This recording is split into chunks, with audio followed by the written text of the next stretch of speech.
هر چیزی که الله امر کرده عبادت است، پسندیده به نزد الله باشه عبادت است و این کلش مخصوص الله است. مردم ما چی میکنه؟ پیر صاحب ما چقدر سجده برش میشه، چقدر رکوع برش میشه، سرا خم میشه، ها با کدام سویه رسانده، در کدام حالت رسانده؟ آیا آب دستی ابوبکر رضی الله عنه از شستنش خورده شده؟ در جان مالیده شده؟ از عمر رضی الله مالیده شده؟ از عثمان رضی الله شده؟ از علی رضی الله؟ از این پیری که فعلا تو دوری که من قسم یاد میکنم اگر یک آیت قرآن کریم ترجمه کرد، تفسیر کرد که من بفهمم از کجا در این مقام رسیده، این دین تولی را نمیفهمه. مردم دعوت به سجده خود داده، پس اکوی را حرکت میکنه. در مردم گفته که هر وقت مشکل میشه مرد از ذهن بیار، برای ما صدا کو. این حالی میه بخیر. در آیت قرآن کریم که کسی دعواها را داره اون پیغمبر شده نمیتونه که دعوای خودی را داره که من اینطور میکنم. یکی از علامات دروغی نمیسته پشت سر آیت ها میه براتون تشریح میکنم ان شاء الله.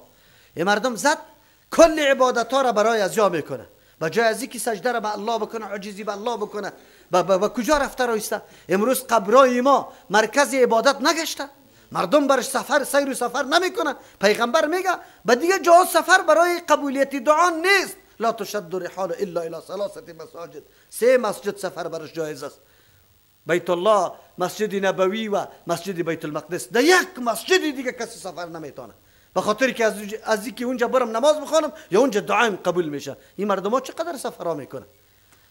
قبر ساختگی مزار چقدر مردم دو گمراه شده، رفته رایسته اونجا طوافا میکنه، حاجتای خود طلب میکنه. عجیب نیست؟ خیر کدام است؟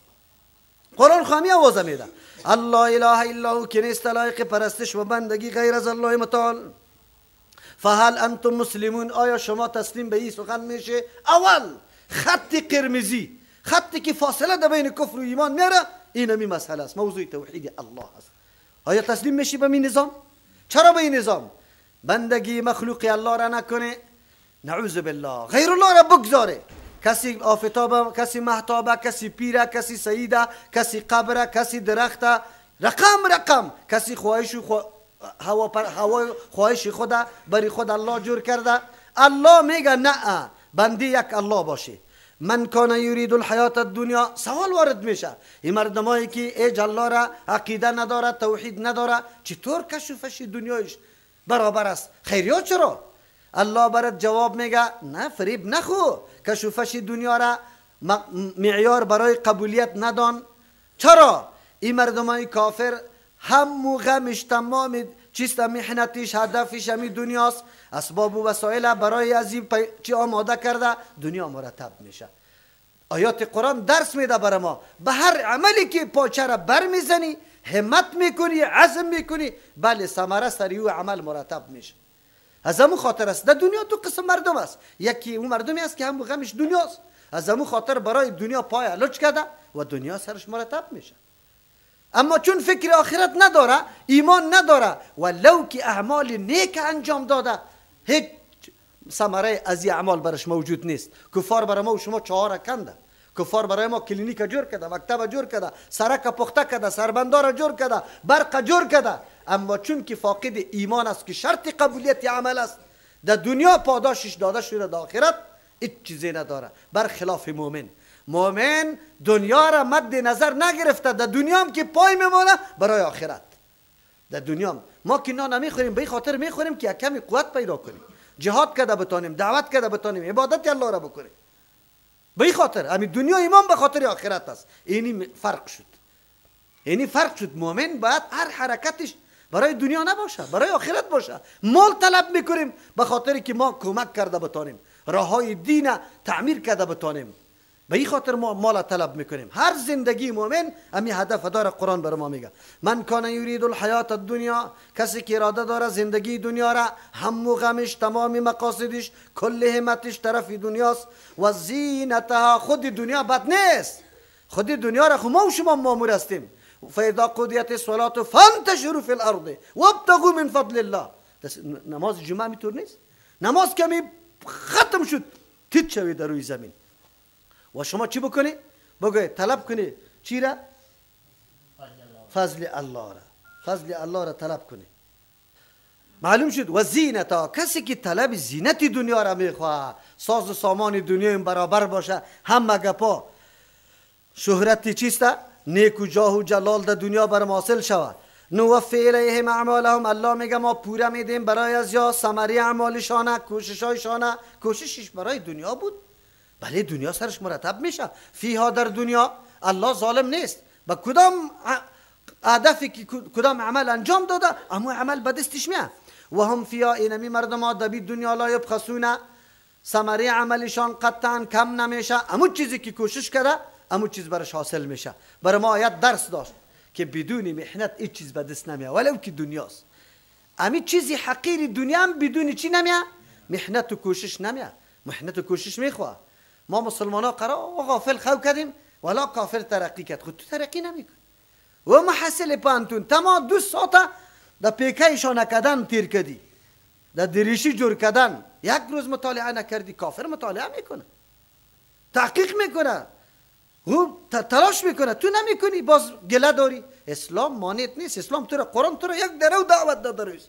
لعلکم تتفکرون، لعلکم تذکرون، لعلکم تعقلون. الله براتون جوهر داده، الله براتون استعداد داده، از این استفاده کنه، تلاش کنه، تحقیق کنه، راه ها را تلاش کنه. همین دعوت قرآن داده، خود تو در قصیش نیستی. همیشه گله نشسته، گله از اسلام داری، گله از اسلام داری. تو نه زندگی ما خوب شد، زندگیت به خاطر خوب نشده که اسلام درست نفهمیدی. از او خاطر اولئک الذین لیس لهم، این مردمایی هستند که نیست برایشان فی الاخرت، در آخرت، الا النار، بجز از آتش جهنم. و حبط، برباد است، ما آن چیزی را صنعوا، که یا بیکاره ثابت میشه، ما آن چیزی که صنعوا انجام داده فیاد دنیا، ولو که کارای نیکان باشه، چرا که فاقد ایمان است. شرط قبولیت عمل ایمان است. و باطل ما کانوا یعملون، و در واقع هم بی تاثیر ثابت میشه، باطل برباد است، ما کانوا یعملون، آن چیزی را که عمل کرده. از همون خاطر هیچ چیز در آخرت حصه نداره. این مردم ها بدبخت مردم است. برای یک زندگی فانی چند روزه خود کلی امکانات خود جمع کرد، مواجه ساخت با یکی من دنیای ما خوب بکنم. 4 روز الله این سرمایه را برش داده بود که برای آخرت کار کن، اما این کار نکرده، در بدر شده. الله علی میگه اولئک الذین لیس لهم فی الاخرة، مردمایی هستند که نیست برایشان در آخرت الا النار، بجز از آتش. و حبط، برباد است، ما صنعوا، آن چیزی را که جور کردن فیاد دنیا.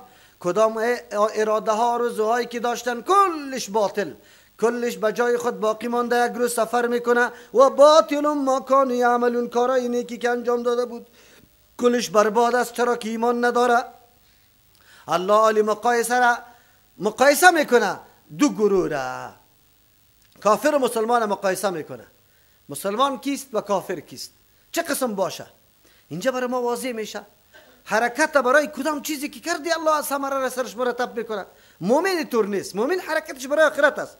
افمن کان علی بینة، آیا او کسی که باشه علی بینة، قائم بالای توحید الله، دلایل توحید الله قطعش موجود، مردم دعوت به سوی از او میده، اتر بینه، و دلایل توحید من ربی که از جانب الله آمده باشه. مثل که پیش قرآن بیان کرد که لا اله الا هو، یک کسی که دلایل توحید پیشش است و او دلایل هم از جانب الله آمده، بعد از او اول مرتبه دوم و یتلو شاهد، و در پی از او هست شاهد، منه، از جانب الله متعال، برای تایید دلایل توحید الله شاهدم روان کرده، وحیش قرآن کریم کتاب الله.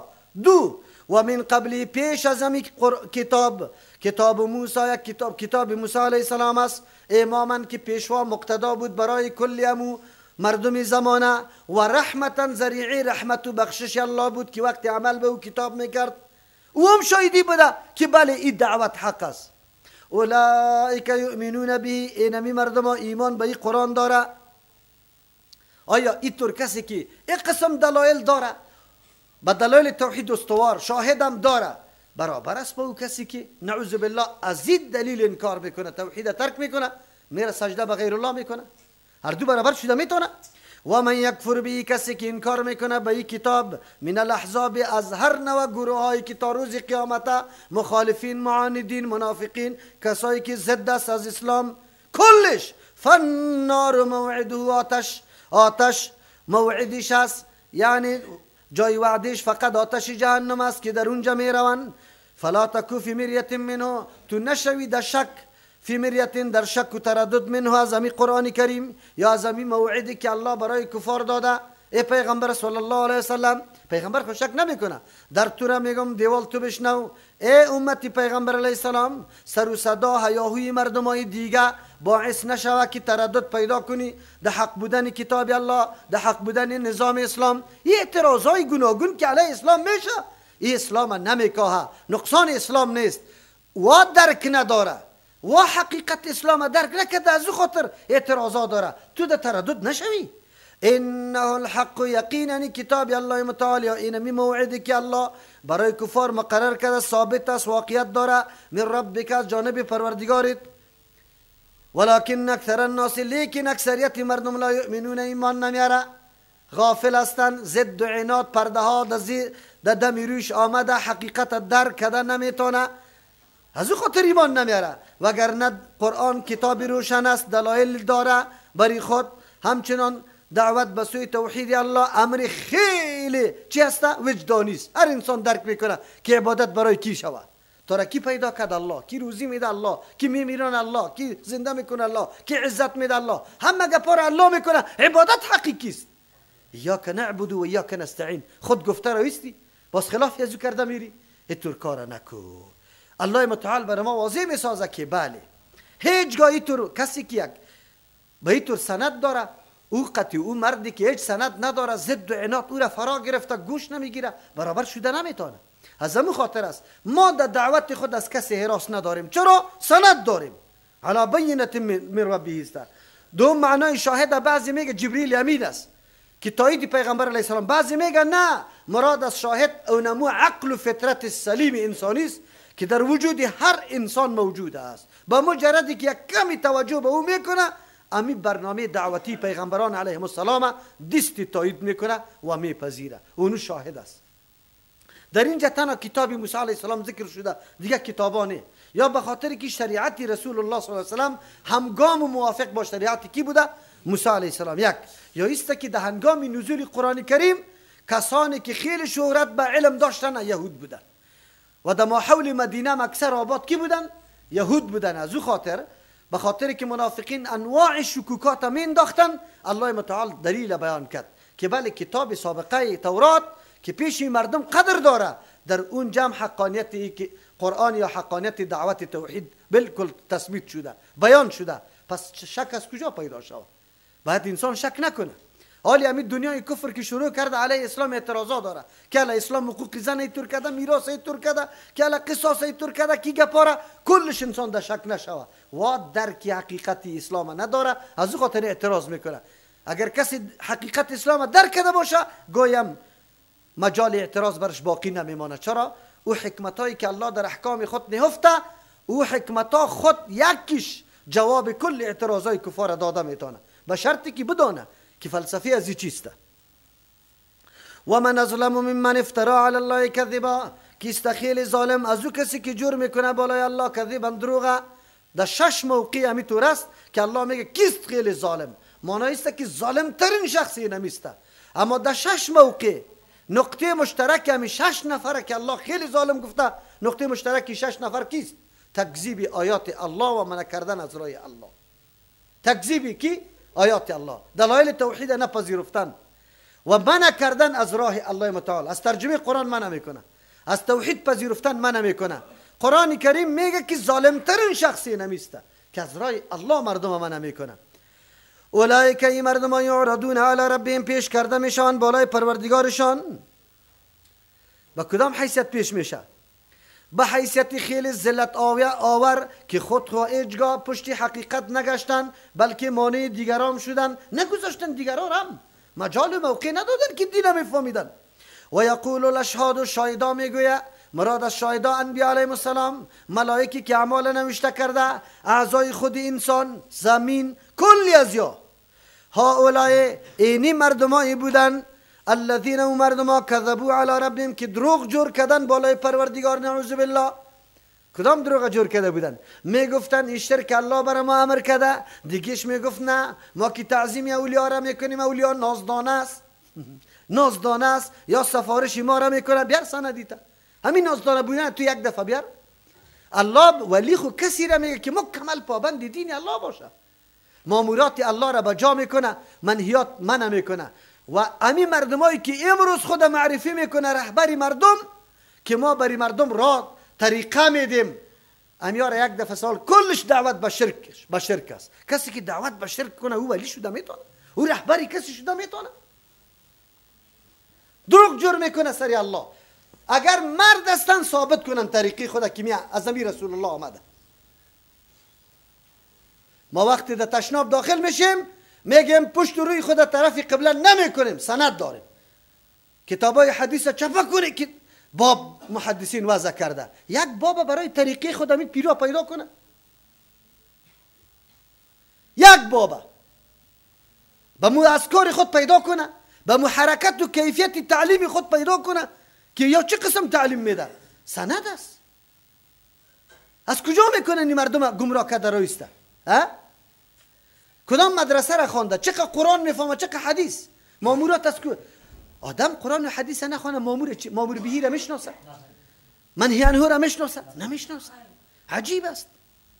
خیر چرا کدام طرف روان هستند؟ از کجا؟ این ملت مظلوم و بیچاره ما گمان خوب داره، فریب خورده. حالا که جای رسیده است. چی میگن؟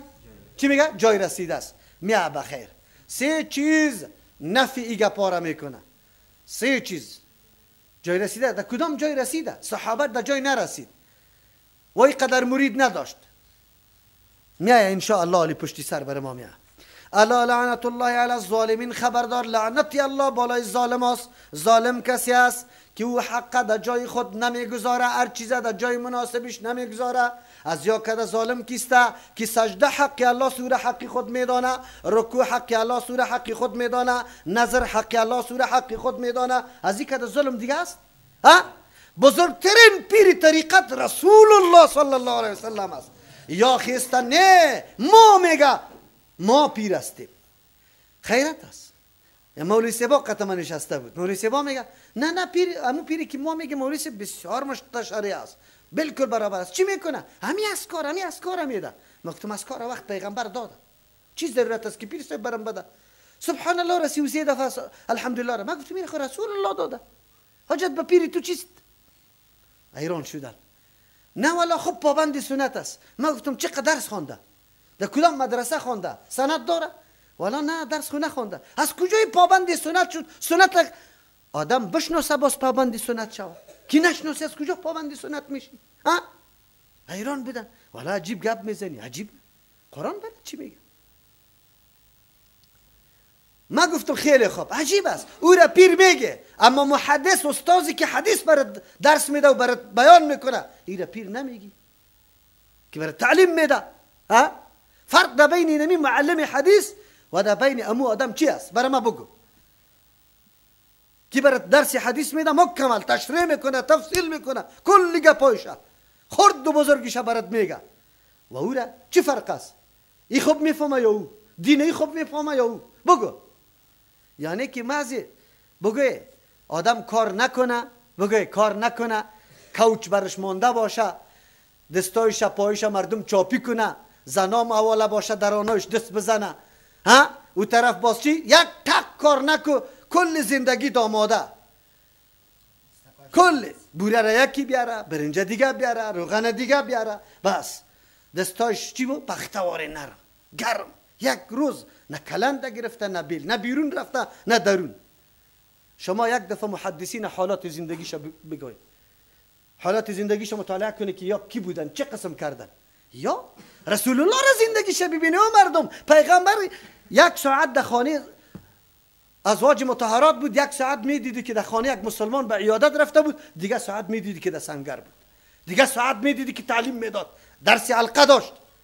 خیر این پیر صاحب که پیروی پیغمبر میکنه کدام روز جهاد نام جهاد به زبان برده؟